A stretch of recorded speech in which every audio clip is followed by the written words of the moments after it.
Olá, sejam todos muito bem-vindos a mais um episódio do Brasília Etc. Cast, aqui na programação do Doses Milionárias. Eu sou Denise Marges e comigo está aqui ao meu lado Marina Figueiredo.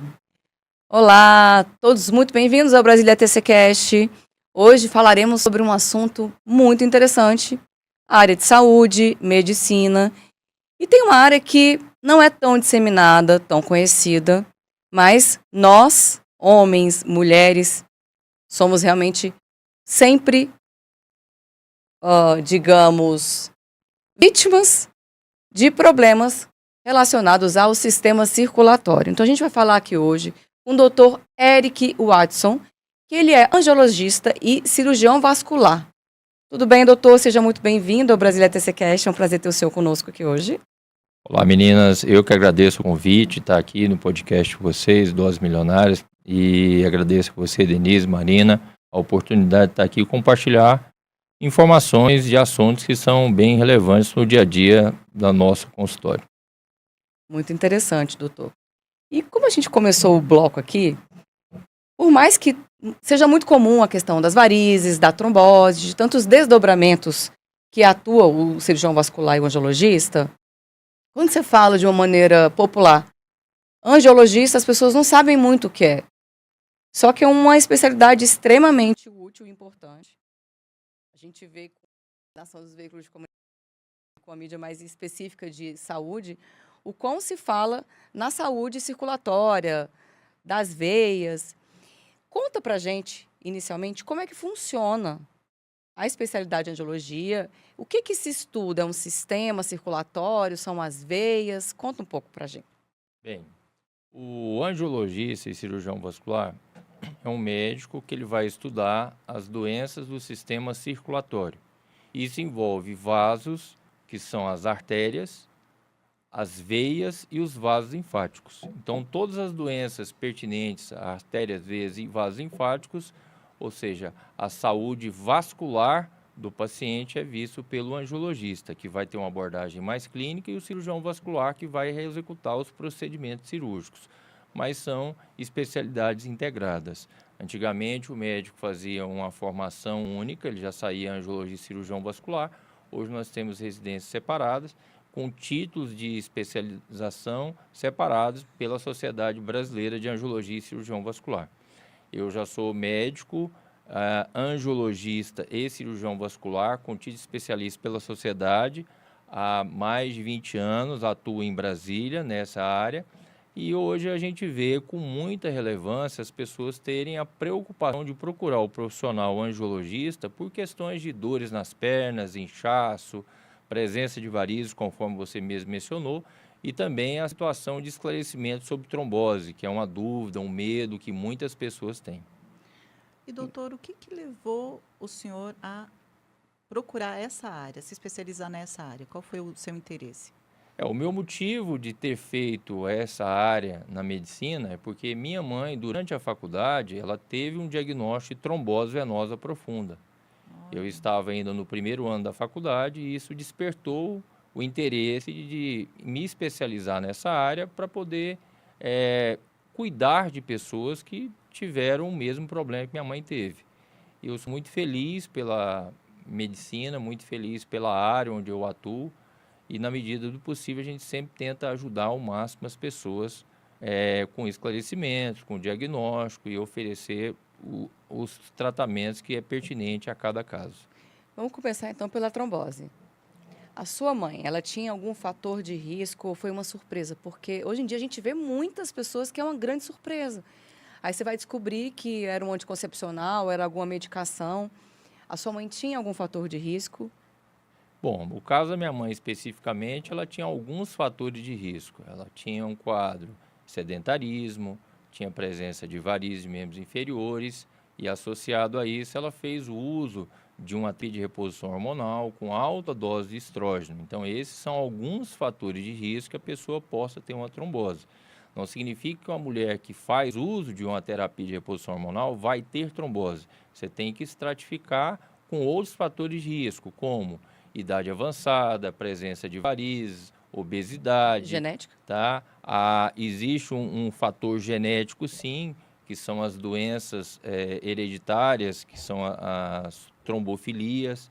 Existe também um trauma, um pós-cirúrgico, paciente que às vezes fica muito tempo acamado, sem mobilização, tá? Existem o próprio doenças neoplásicas, câncer, associado com gravidez, período de amamentação. Então, todas essas situações aumentam o risco da pessoa ter um evento trombótico, que pode ser uma trombose numa veia superficial, que nós chamamos de trombose venosa superficial, que é chamada de flebite popularmente, ou pode ser uma trombose numa veia profunda, que é popularmente chamada de trombose, que é a trombose venosa profunda. Na prática, o que é a trombose? A trombose, na prática, é a formação de um coágulo. É o entupimento, de forma popular, de um vaso. Esse entupimento pode ser tanto na veia quanto na artéria. É mais comum ser na veia, por isso que é mais comum se detectar uma trombose venosa, tá? E essa obstrução, de forma aguda, vai impedir a passagem do sangue. E isso leva a pessoa a ter alguns sintomas e sinais, como uma dor intensa no local, inchaço, dificuldade, às vezes, de movimentar o membro. A musculatura fica mais enrijecida, que a gente chama de empastamento muscular, e aí você tem essa suspeita clínica, o paciente, ou homem ou mulher, procura o profissional médico, no caso o cirurgião vascular ou angiologista, ele vai fazer uma investigação e necessário confirmar essa suspeita através de um exame que é o ultrassom. Igual a mulher faz ultrassom na gravidez, faz ultrassom vascular para avaliar o sistema venoso, no caso as veias, para detectar a presença do trombo na veia ou um trombo nas artérias, que é o Doppler também nas artérias que tiver alguma suspeita. Ou seja, doutor, os principais sinais são esses que o senhor acabou de citar? Ou tem outros sinais que as pessoas podem se atentar para evitar, saber que ela está em risco de uma trombose? Quando a pessoa tem uma suspeita de uma trombose venosa, você associa esses fatores de risco associado com a dor intensa no membro, um inchaço ou edema, dificuldade de movimentação e aumento do volume do membro, e também a musculatura fica muito rígida, tensa. Então, esses são os principais sintomas e sinais que levam a pessoa a suspeitar de uma trombose. Mas lembrar que esses sinais e sintomas precisam ser confirmados com o exame. Só o fato de eu ter a suspeita clínica, eu não posso afirmar que a pessoa está com trombose venosa. E ainda sobre a trombose, qual seria o tratamento nesse caso? Desentupir a veia? O que seria? Tem 2 tipos de tratamento. A maioria dos casos você resolve com tratamento clínico, você vai entrar com medicação, que é o anticoagulante, que pode ser tanto injetável, através de injeção subcutânea. Em alguns casos mais avançados, você pode fazer até injeção endovenosa, mas aí o paciente tem que estar internado. E na maioria dos casos, você faz um tratamento com medicação oral, que é o anticoagulante oral. Isso em alguns casos, onde a doença ela tem uma forma grave, ou seja, você tem uma trombose muito extensa, e se o diagnóstico for feito de forma precoce, você pode ter uma abordagem cirúrgica, ou seja, você faz uma intervenção com um paciente internado, onde você vai fazer uma retirada desse coágulo, que é a trombectomia venosa. Agora a gente escuta de casos extremos, em que se não se teve tempo de sentir sintomas. A gente já viu muito na imprensa isso. Eu, gestante, até comentei na entrevista que eu fiz recentemente, eu com 30 e poucas semanas eu viajei para a Indonésia, 40 horas de voo. Ok. E aí aquela preocupação toda de você colocar a meia de compressão, de você se movimentar de 4 em 4 horas. Só que em situações como essa, e os obstetras destacam e falam da importância de que você pode ter uma crise ali que você pode até vir a óbito. Eles causam um certo pânico. Quais são os casos, e se existem situações como essa, de que você não tem sinais? Você simplesmente... Eu já vi na imprensa recentemente uma menina nova, da influenciadora, que morreu do nada e você foi descobrir ela estava com uma trombose, porque existe a possibilidade de obstruir totalmente a pessoa ter uma parada, não necessariamente ter tido uma vida sedentária. Sim, né? sim. É muito importante que assim, você diferenciar onde é a localização da trombose. Então, por exemplo, a trombose mais comum é nos membros inferiores, nas pernas. Nas pernas, geralmente, o paciente vai ter algum sintoma, o dor, o inchaço. Você pode ter trombose também abdominal. O paciente vai ter uma obstrução na artéria ou na veia, no abdômen, vai sentir uma dor muito forte, uma distensão no Muita abdômen. obesidade e Tá? gestação, muito comum, No né? membro superior, mesma coisa, dor ou inchaço. Agora, existem alguns casos que, às vezes, de uma forma muito grave, muito súbita, onde a pessoa pode ter uma trombose no pulmão. Então, ele tem uma obstrução nas artérias pulmonares. E aí, nesse caso, você tem uma trombose pulmonar, que pode ser o trombo originado do próprio pulmão, ou esse trombo pode ter vindo dos membros inferiores, que a gente chama de embolização. Por Como isso se- que tem o se nome ele de passasse, embolia se ele- pulmonar. Tá? Então, Ah, esses casos que às vezes não dá tempo da pessoa chegar no profissional para ser atendido, na maioria das vezes é uma apresentação mais grave da doença e na maioria dos casos é um quadro de trombose pulmonar ou às vezes a paciente teve uma trombose na perna, esse trombo não foi tratado, migrou, embolizou para o pulmão e dá o quadro de embolia pulmonar. isso não é tão comum, então. É comum, mas não é tão comum a pessoa não ter nenhum sintoma. Tá? Às vezes a gente Às ignora os às vezes sintomas, ignora né, os doutor? sintomas. Sente uma Geralmente dor. o corpo ele emite algum sinal de alerta.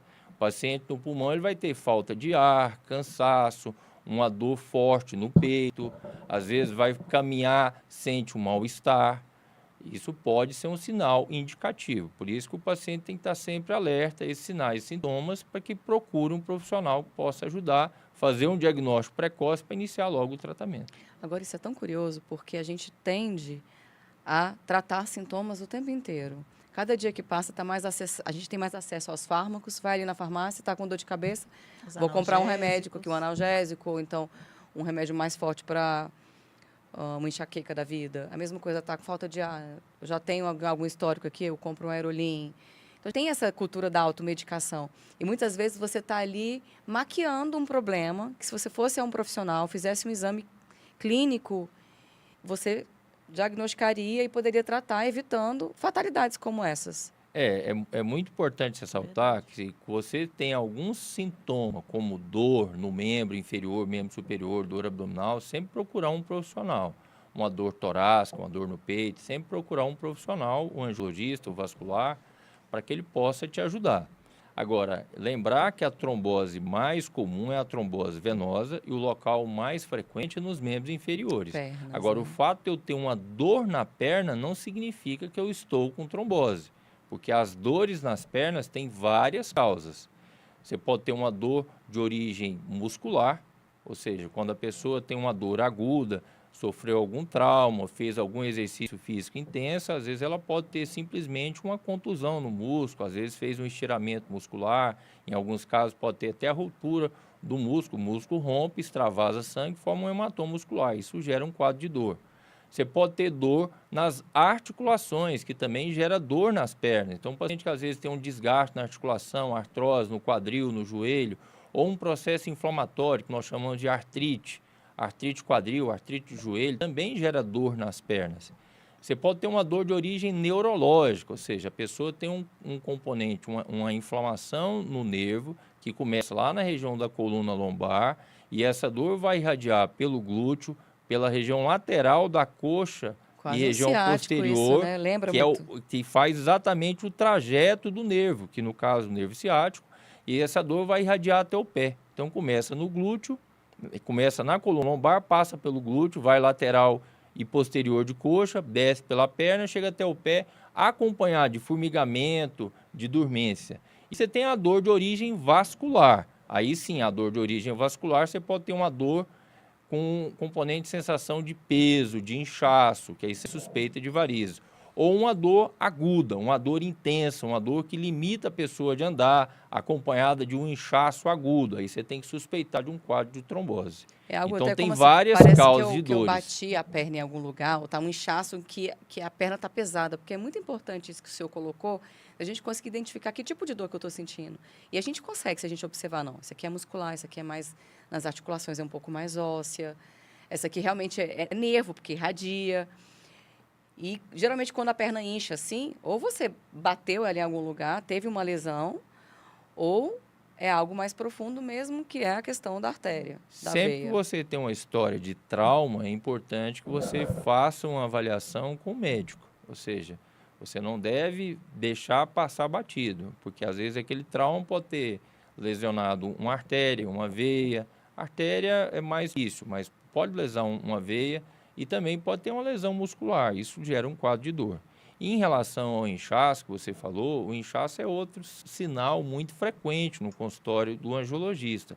Então a pessoa às vezes, eu estou com inchaço na perna, o que pode ser isso? O inchaço ou edema, o que é? É o acúmulo de líquido na pele e no tecido abaixo da pele, que é o subcutâneo. E esse líquido acumulado, ele tem várias causas. Pode ser uma causa sistêmica, que a gente chama generalizada, ou seja, a pessoa tem uma doença cardíaca.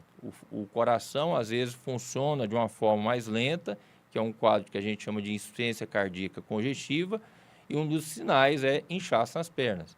Pode ser uma causa renal, ou seja, a pessoa tem uma doença renal, tem um quadro de infecção urinária já na fase avançada, pode ter cálculo renal, que às vezes leva a um quadro de obstrução na saída da urina, incha as pernas, ou até vezes uma doença renal, que é a síndrome nefrótica. Você pode ter inchaço nas pernas por doença hepática.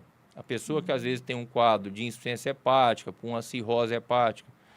A causa de inchaço nas pernas também por uma questão hormonal. Então, às vezes, a pessoa que faz uso de alguns hormônios, como estrógeno, progesterona, testosterona, pode ter como efeito colateral inchaço nas pernas. E você pode ter inchaço também por causa vascular. Aí a mais comum é varizes, mas você tem os quadros de trombose, conforme nós já falamos.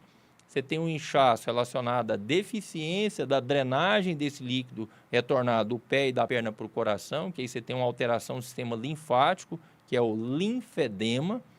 E você tem também o inchaço que está associado com a doença inflamatória, que é muito falado hoje em dia, que é o lipedema. Ou seja, são mulheres que têm um acúmulo excessivo de gordura na região do quadril e da coxa. Essa inflamação que leva a esse acúmulo de gordura tem como sinal inchaço, acompanhado de muita dor, sensibilidade ao toque, presença de manchas roxas, celulite. Então, sempre você vai ter outros diagnósticos diferenciais. E, doutor, e curiosa a questão do lipedema, porque durante quantos anos inúmeras mulheres achavam que tinham um biotipo de ter quadril mais largo, de acumular mais gordura em glúteo e coxas. E muitas vezes não se importar e não tratar isso. Não entendiam que isso era lipedema. Fala pra gente, como que foi essa virada de chave, contextualizando até historicamente como isso aconteceu e como hoje é a realidade do lipedema pela maioria das mulheres que são portadoras? Bem, o lipedema é uma doença que, apesar de estar muito ser divulgada na atualidade, os primeiros relatos de lipedema já são desde a década de 1940, tá? O lipedema, durante muitos anos, foi confundido com obesidade, com sobrepeso. Em alguns casos, era chamado só de celulite. O lipedema é uma doença que, nos últimos 5 anos, tem se dado mais importância, porque, de fato, houve mais divulgação, estudo científico sobre isso. É uma doença crônica, é uma inflamação. Essa inflamação leva a um acúmulo de gordura que acomete principalmente as mulheres, apesar de ter alguns relatos em homens. Quantos por cento da população são acometidas pelo lipedema, o senhor sabe? Hoje, os estudos científicos relatam que cerca de 13% da população feminina no Brasil tem lipedema. Muita coisa. 13%. É muita coisa. Então, tem muitas mulheres que têm a doença e ainda não têm o diagnóstico. Sim. Às vezes, ainda pensa que é um quadro de obesidade ou sobrepeso. E essa gordura excessiva, ela vem sempre acompanhado de muita dor. Então, a mulher sente dor, sente muito inchaço, muda a autoestima da mulher. Geralmente, ela tem uma desproporção do tórax e abdômen em relação ao quadril e coxa. Ou seja, comum até aquela cintura bem fina. Ter a cintura mais fina e o quadril e a coxa mais volumoso. E existe uma associação muito frequente com obesidade, mas nós temos pacientes com lipedema magras ou com peso normal. É importante ela salientar. Um detalhe no lipedema é que de 60% a 65% dos casos você tem um histórico familiar. Os estudos falam sobre isso. Então, existe um Mais de histórico 50% familiar de genética. de 60% a 65% que a mãe ou a avó tinha doença, que às vezes por não ter tido acesso à informação ou um diagnóstico com o médico, então foi tratado lá no passado como obesidade e é lipedema. E o lipedema ainda causa muita sensibilidade ao toque. A mulher às vezes usa uma roupa mais apertada, ou às vezes alguém toca na região do quadril da coxa, ela sente dor. Você tem flacidez, você tem associação de celulite e aparecimento de manchas roxas. E por ser uma doença inflamatória, ela está associada com outras doenças inflamatórias. Então, você pode ter um paciente com lipedema com quadro de hipotireoidismo, que inflama a tireoide. Você pode ter o paciente com lipedema com inflamação nas articulações, principalmente o quadril e joelho, que desenvolve um quadro de dor articular, que é a artralgia, ou leva até quadro de inflamação, que é a artrite. E inflamação também no intestino. Essa paciente, então, ela vai ter um quadro de diarreia ou um quadro de constipação intestinal. Tá? E o tratamento, É isso que eu doutor? ia perguntar agora. Exatamente. O Bem, tratamento. Quais são o as... tratamento, ele necessita primeiro que a pessoa tenha conhecimento da doença, que o médico esclareça o que é uma doença crônica, que não tem cura, que tem tratamento. A base do tratamento é mudança no estilo de vida. Então, a pessoa precisa entender que ela vai precisar de uma dieta para o lipedema. Não tem Pode ser medicação, então? Tem medicação, também. não tem uma medicação específica. Você tem como melhorar essa inflamação utilizando várias medicações. Então, você vai utilizar de uma dieta feita por um nutricionista. Você precisa de um material de compressão, seja uma meia calça de compressão, uma calça leg compressiva, porque essa paciente sente muita dor, ela incha muito. Você precisa fazer uma atividade física, essa atividade física tem que ser de baixo impacto, porque senão sobrecarrega as articulações do quadril e do joelho, pode agravar ainda mais as lesões que essa paciente possa ter. Eu tenho uma amiga na academia que a gente faz natação juntas, inclusive. Perfeito. E um aí a dos natação, melhores, e ela estava conversando isso comigo esses dias, falando como ela sofre, como é a vida dela, como a alimentação dela tem que ser controlada. E ela encontrou na natação uma grande aliada, porque é de baixo impacto, então ela não sente dor. Imagina que uma corrida, por exemplo, para quem corre, ela vai sentir dor, porque tem muito impacto. E a natação ela é mais branda. Você tem o esforço, você tem a importância do corpo estar se movimentando, mas Você traz perde todos os benefícios que a calorias, doença mas não pede. tem impacto, O exercício físico aquático, natação, hidroginástico, às vezes até você fazer um pedal dentro da piscina, são os melhores exercícios para o paciente que tem lipedema, que são exercícios físicos que você trabalha toda a musculatura, você tem uma atividade aeróbica e um exercício de baixo impacto. Mas se a pessoa estiver bem condicionada, ela pode fazer outras atividades físicas, né? É mais recomendado atividade de baixo impacto, como dança, pilates, yoga, natação, hidroginástica, mas pode ser feito musculação. E se o paciente estiver bem condicionado e não inflamado, pode fazer uma atividade que ele tenha uma maior adesão. Então, a mudança do estilo de vida, dieta, atividade física, ou exercício físico, material compressivo, aí você entra com medicações para reduzir os sintomas. Então, você vai entrar com a medicação para reduzir dor, reduzir inchaço, você entra com medicações antioxidantes para diminuir essa inflamação. Hoje em dia, você tem tecnologias vai tratar os sintomas, tratar, no caso, né? Não é algo tratar contínuo. essa gordura. Em alguns casos, quando a mulher tem uma doença, uma gordura muito avançada, que às vezes causa um desconforto estético, você tem que fazer técnicas cirúrgicas. Mas é importante que mesmo que o paciente faça uma abordagem cirúrgica, uma cirurgia, precisa manter a mudança no estilo de vida. Não, bacana, doutor. Interessantíssimo. O nosso tempo está chegando ao fim. Antes da gente finalizar, eu gostaria de fazer uma pergunta que é bem na nossa pegada a gente já conversou muito sobre isso, inclusive, a questão alimentar. Uma pessoa que tem lipedema, ela só precisa ter uma dieta regrada, como qualquer pessoa que quer perder peso ou quer se manter ali na manutenção de um peso, ou existe uma seletividade, você tem que retirar, sobretudo quando a gente fala do tal do glúten.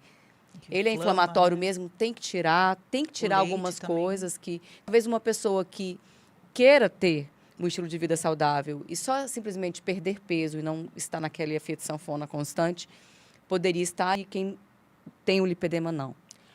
O paciente com lipedema tem várias dietas. Uma das dietas é a dieta anti-inflamatória, é uma das que é mais utilizada pelos nutricionistas, pela equipe médica. Na dieta anti-inflamatória, você tem que fazer a restrição de alimentos que inflamam mais. Um dos alimentos que mais inflamam é o glúten. o outro é o excesso de açúcar, a lactose e também o álcool, além de outros alimentos. Então, quando a paciente consegue fazer uma dieta anti-inflamatória desses alimentos, ela melhora muito. Não, perfeito, perfeito. Então, não é só retirar, ela precisa realmente eliminar certos alimentos que são inflamatórios e que podem prejudicar o quadro.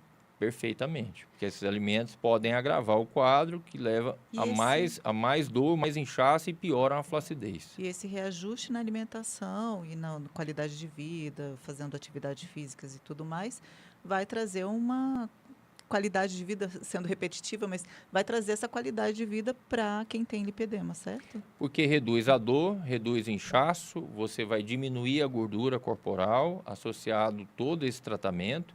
E lembrar que esse paciente precisa de uma abordagem multidisciplinar. Não é só o médico, o cirurgião vascular. Precisa de um nutricionista, de um fisioterapeuta, de um educador físico. Precisa de uma avaliação médica com um nutrólogo, com um endocrinologista. Ou seja, precisa de uma abordagem ampla e ser acompanhado durante todo o tratamento. Doutor, Perfeito, muito bom. perfeito. A gente agradece muito a sua participação aqui conosco. Acho que foram palavras muito esclarecedoras sobre várias doenças vasculares. E deixa aqui para a câmera 4 suas credenciais, seu Instagram, para que as pessoas também possam te acompanhar um pouco mais. Bom, eu que agradeço o convite de estar aqui com vocês, a oportunidade de compartilhar um pouco do nosso conhecimento, Marina e Denise. E quero dizer que as pessoas que têm alguma dúvida sobre doença vascular, varizes, trombose e lipedema, podem me seguir nas redes sociais. O meu Instagram é Dr. Eric, com H no início e K no final. Érico Oliveira, e será uma honra responder as dúvidas dos E na das tela pessoas. também, doutor, tá o angiovem.clínica, né? Que é a sua... O Angiovem.clínica é a clínica onde eu atendo, fica em Águas Claras, tá? E vai ser uma honra atendê-los. Perfeito, doutor. A gente agradece muito a sua participação, a gente agradece a sua audiência e nos vemos em breve aqui no Brasília TC dentro do Doses Milionárias. Um abraço para você, até mais. Até mais.